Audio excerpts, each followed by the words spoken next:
On a besoin d'engager tout un tas de gens pour réaliser ce film. Donc on va avoir besoin de caméramans, voilà, on va avoir besoin de réalisateurs, on va avoir besoin de maquilleurs, de coiffeurs, on va avoir besoin d'acteurs, de chauffeurs, on va avoir besoin d'électriciens, de machinistes, d'assistants réalisateurs.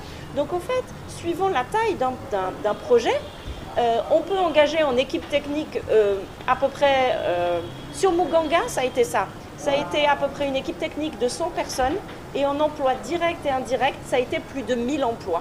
Parce qu'il faut savoir qu'il faut faire manger. Parce que vous avez parlé dans votre projet-là, dans les dépliants, vous avez parlé de 20 000 emplois. Oui. Comment cela peut être effectif? Eh bien justement, comme ça, en produisant. Si on produit, du coup, c'est tous ces gens-là qu'on engage.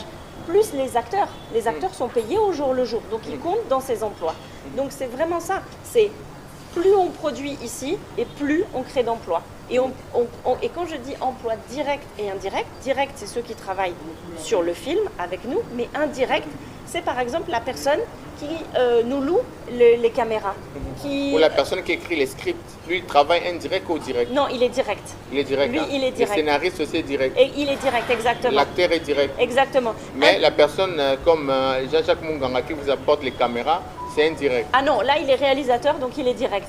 Il est direct. Indirect, ça va être la personne qui, par exemple, vous voyez, on va dans un supermarché pour faire les courses, d'accord? Mais en fait, le volume du supermarché, parce qu'il y a une équipe de tournage qui est là, va augmenter, d'accord? Donc, ils vont générer un chiffre d'affaires plus important et donc ils vont être obligés d'engager pour satisfaire en fait les demandes de la production du film. Donc ça, c'est vraiment indirect.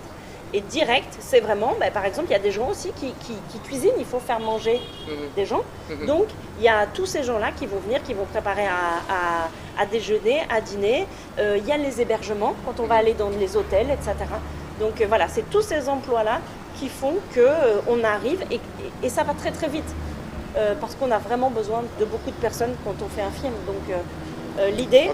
C'est vraiment toute l'industrie du cinématographe. Exactement. Donc plus on produit sur le sol congolais et puis de fait plus on crée d'emplois. Merci Cynthia de nous honorer, d'être invitée dans ces plateaux spéciaux des températures des stars. Nous vous disons merci, la porte reste grandement ouverte. Vous allez encore revenir pour parler d'autres projets et de l'évolution du projet que vous avez mené en sol de la République démocratique du Congo. Merci beaucoup. Merci, j'ai été ravie d'être là. Merci pour votre accueil. Ok, merci.